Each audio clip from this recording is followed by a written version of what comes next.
Government senior secondary school Phalodi की history की lecturer. आज हम इतिहास की दूसरी पुस्तक का 5वां चैप्टर यानी उस बुक का पहला चैप्टर इसका अध्ययन करेंगे। सबसे पहले हम हिस्ट्री पढ़ने के लिए आप एक चीज़ देखें, इतिहास। वास्तव में इतिहास क्या है? इतिहास के बारे में हम क्या जानकारी प्राप्त करते हैं? तो पहली चीज, विगत काल की घटनाएं जो पहले बीत चुका है उनके बारे में पढ़ते हैं। विगत काल की घटनाएं।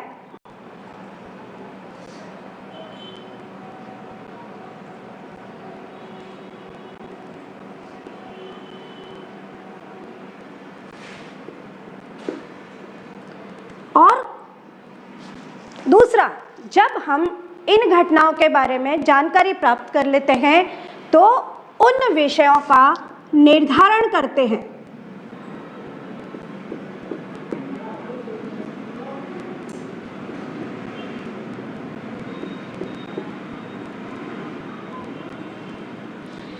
सामान्यतया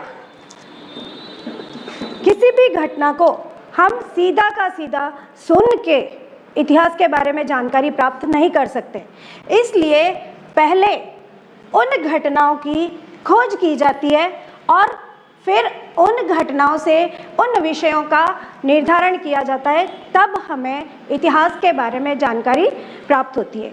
तो इतिहास को जानने के बहुत सारे साधन हैं, जैसे सिक्के, इमारतें, भवन और स्थापत्य कला और पुरातात्विक विभाग द्वारा जो भी खोजें की गई है उन सब से हम इतिहास के बारे में जानकारी प्राप्त कर सकते हैं। इन सब के साथ एक चीज़ और जुड़ी हुई है, जैसे हम किसी भी चीज़ को अगर देख के लिखते हैं तो वो चीज़ हो सकता है हम उसके अंदर पक्षपात कर लें, लेकिन जो जो यात्री हमारे यहाँ पर आए, जो जो यात्री इस उपमहाद्वीप में आए, जो जो यात्री भारत आए, उन यात्रियों ने जो जो हमारे यहाँ पर देखा और जो लिखा वह चीज़ बिल्कुल निष्पक्ष थी। तो इसके अंतर्गत भारत के अंदर जो जो यात्री आए और जिन्होंने जो जो बातें लिखी और जिस दृष्टिकोण से लिखी, हम कह सकते हैं कि उन यात्रियों ने अपने नज़रिए से जो कुछ भी लिखा उसे हम आज पढ़ेंगे। आज हम पढ़ेंगे यात्रियों के नज़रिए से।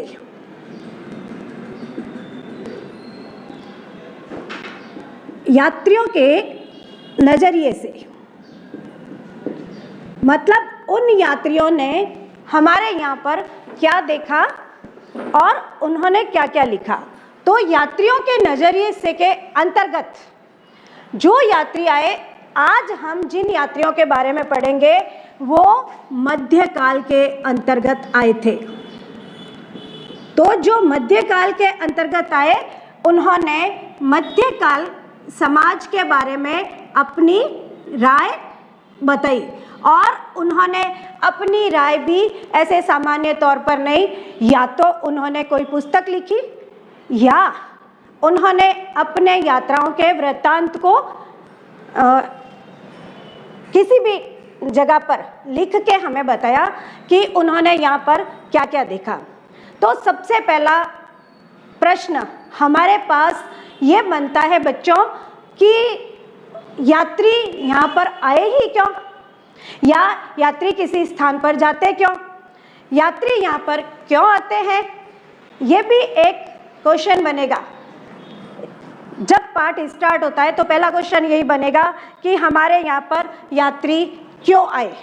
ये यात्री जो आए थे 10वीं सदी से लेके 17वीं सदी तक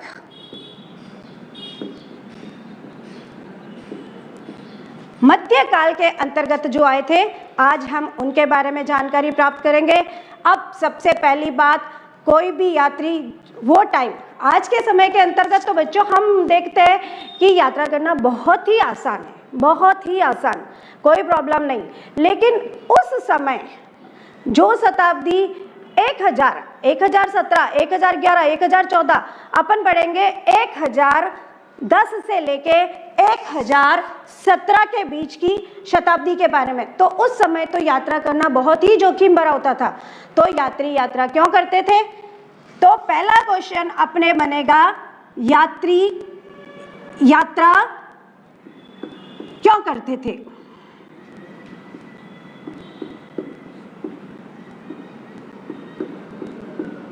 ये एक क्वेश्चन, इसके आंसर ऐसे है कि पहली चीज, किसी भी स्थान पर रहने के लिए अगर हमारे पास सुख सुविधाएं नहीं है, हमारे पास रोजगार नहीं है, तो हम उस स्थान को आसानी से छोड़ देते हैं। तो पहली चीज है कि यात्री यात्रा करते थे, उसमें यात्री यात्रा करते थे, उसमें स्त्री पुरुष दोनों ही यात्रा करते थे। लेकिन इतिहास के अंतर्गत ज़्यादातर पुरुषों की यात्राओं का ही वर्णन है, हमारे यहाँ पर स्त्रियों की यात्राओं का वर्णन नहीं है, लेकिन यात्रा दोनों ही साथ करते थे। तो यात्री यात्रा क्यों करते थे, यह पहला क्वेश्चन बनता है कि यात्रा क्यों करते थे। तो इसका पहला आंसर है कि काम की तलाश में। अगर हमारे पास ऑलरेडी काम है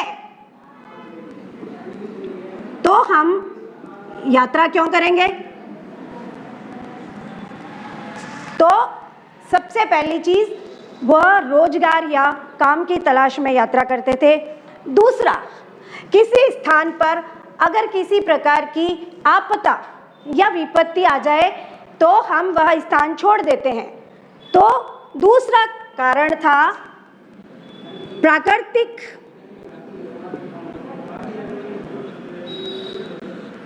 आपदाओं के कारण।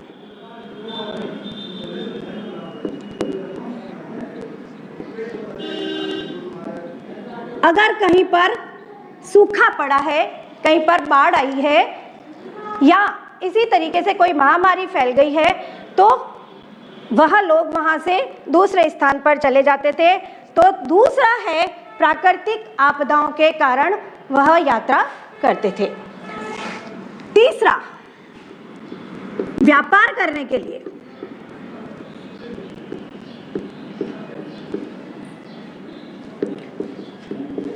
अपने व्यापार को बढ़ाने के लिए भी यात्री यात्राएं करते हैं। अपने व्यापार को बढ़ाने के लिए आज भी व्यापारी एक स्थान से दूसरे स्थान पर जाते हैं, तो उस समय भी व्यापारी यात्रा करते थे। फिर सैनिक, स्वाभाविक है कोई न कोई लड़ाई या कोई ऐसा कारण हो जिससे सैनिक, पुरोहित,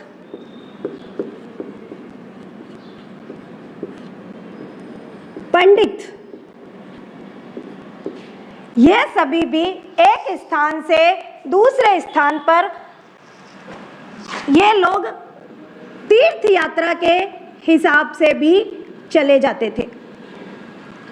पांचवा,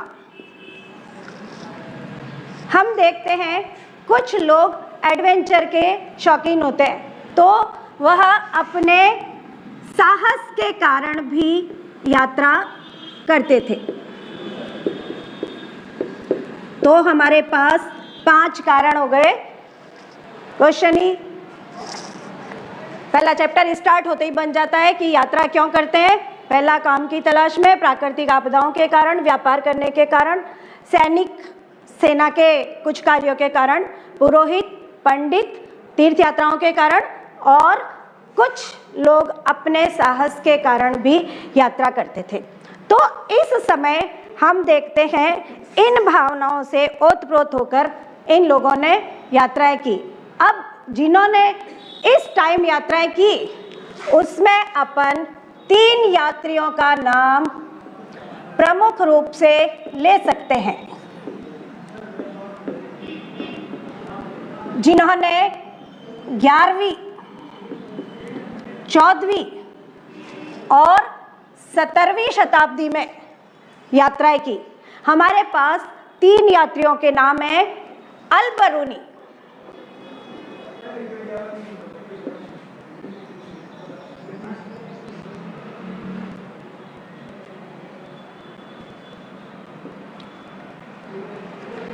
अल बरूनी 11वीं शताब्दी में इब्न बतूता,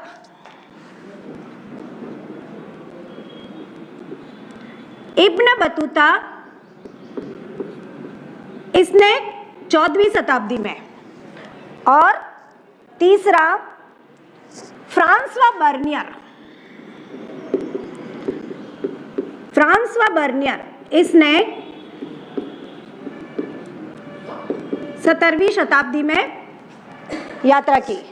और ये तीनों ही यात्री हमारे यहाँ पर आए और इन्होंने जो जो देखा उन सारी चीज़ों को अपनी पुस्तक में या अपने यात्रा वृत्तांत के अंतर्गत हमारी संस्कृति, हमारी सभ्यता, हमारा विज्ञान, हमारा खगोल शास्त्र, इन सब के बारे में उन्होंने यहाँ पर बताया। आज हम सबसे पहले इन यात्रियों के नज़रिए क्या है, इन नज़रियों के अंतर्गत पहला नज़रिया अल बरूनी का।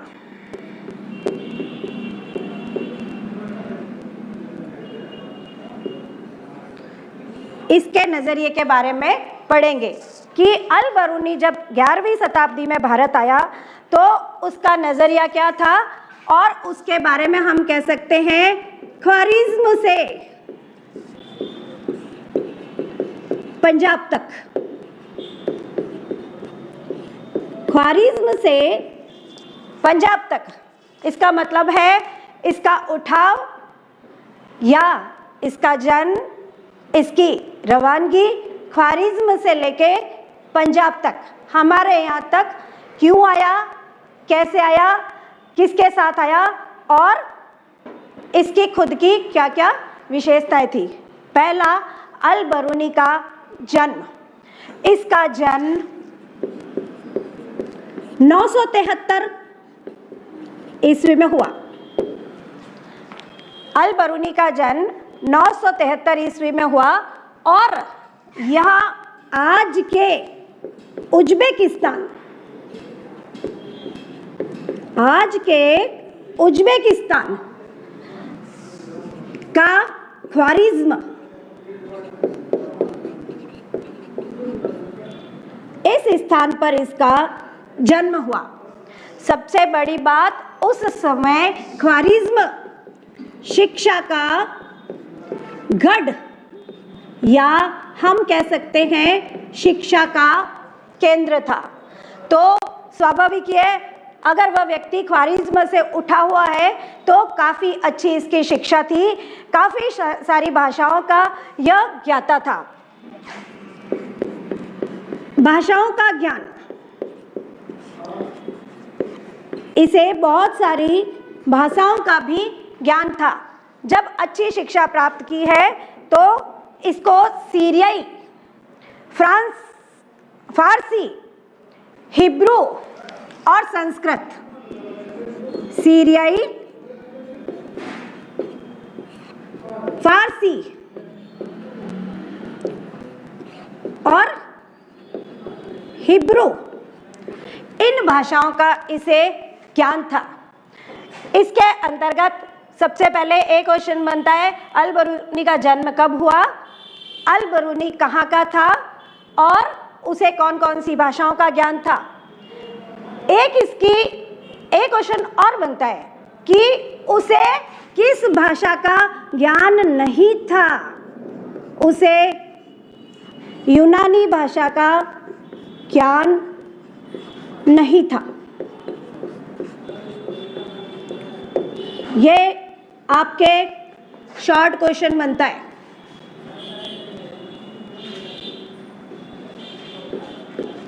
उसे यूनानी भाषा का ज्ञान नहीं था, फिर भी उसने काफ़ी दार्शनिकों जैसे प्लेटो आदि की किताबें पढ़ी, क्योंकि उन सारी भाषाओं का अनुवाद फारसी में था। तो वह आया, भारत आया। उसे भारत लाने का एक कारण था, जब ख्वारिज्म पर आक्रमण हुआ, जब ख्वारिज्म पर आक्रमण हुआ उस समय वहाँ का सुल्तान महमूद था और वह अपने साथ बहुत सारे विद्वानों को और बहुत सारे व्यक्तियों को अपने साथ, कवियों को अपने साथ लेकर आ गया था। उसके साथ में अल बरूनी को भी वह अपने साथ गजनी लेकर आया। यह है 1017 में इस पर आक्रमण हुआ और वह महमूद के साथ हमारे यहाँ पर आ गया। यहाँ पर वह कई विद्वानों से मिला, यहाँ पर कई ब्राह्मणों के साथ उसने समय बिताया और ब्राह्मणों के साथ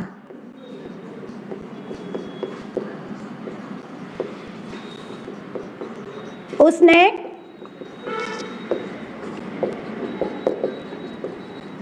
संस्कृत और हमारी संस्कृति का ज्ञान प्राप्त किया, हमारी संस्कृति का ज्ञान प्राप्त किया। धीरे धीरे वह यहीं पर बसने के लिए तैयार हो गया। उसे यह भारत इतना अच्छा लगा कि उसने ख्वारिज्म से पंजाब तक का अपने सफ़र को साथ में रखा। इसके बाद उसने एक पुस्तक लिखी। शॉर्ट क्वेश्चन बनता है इसके अंतर्गत किताब उल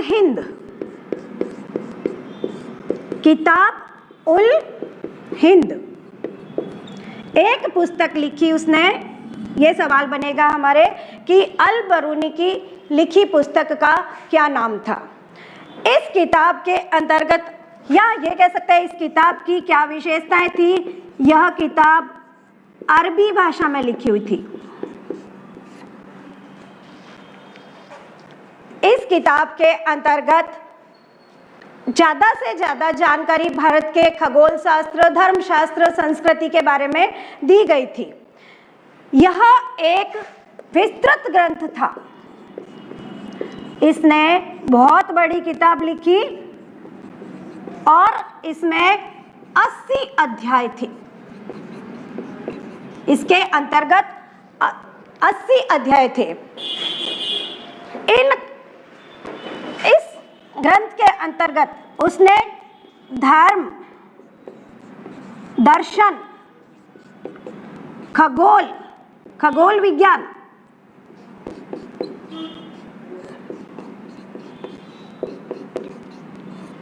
संस्कृति और भी बहुत सारी चीजें जो उसने यहाँ पर देखी। जैसे उसने और यहाँ पर रीति रिवाज देखे, हमारे रीति रिवाज कैसे हैं, कौन कौन सी प्रथाएं हैं, इन सभी के बारे में लिखा। तो एक सवाल बनता है ये यात्रा क्यों करते हैं, दूसरा अल बरूनी का जन्म, तीसरा उसके बारे में विवरण, चौथा उसकी पुस्तक का नाम। शॉर्ट क्वेश्चन 2 नंबर में बनेगा उसे उस किताब की क्या क्या विशेषताएं थी। अब आपको इस पुस्तक की विशेषताओं के बारे में एक छोटा सा यहीं पर बता देंगे। तो उस पुस्तक की क्या विशेषताएं थी, उस पुस्तक की अल बरूनी की पुस्तक की विशेषताएं। अल बरूनी की पुस्तक की विशेषताएं।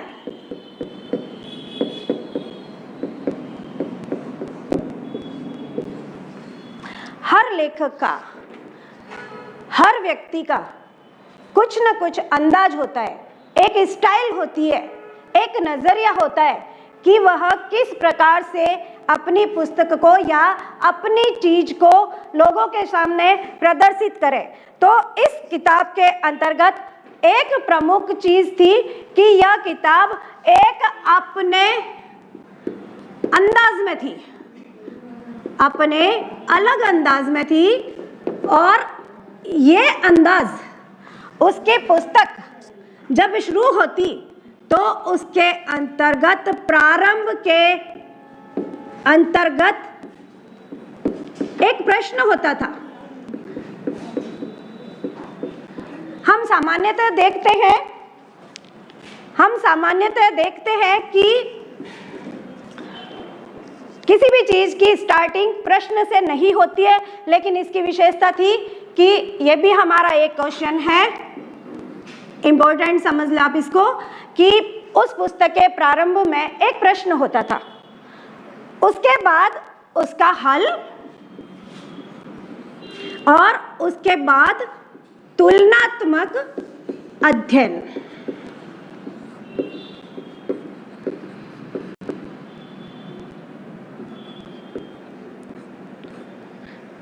बच्चों, आज हमने अल-बरूनी के बारे में पढ़ा, पहले यात्री जिसका नजरिया, और आज हम अपना चैप्टर यहीं ख़त्म कर रहे हैं। नेक्स्ट लेके कल के लिए आप सभी इसको देखें, अपने विद्यालय के चैनल को सब्सक्राइब करें, बेल आइकन का बटन दबाएं, लाइक करें एंड शेयर करें।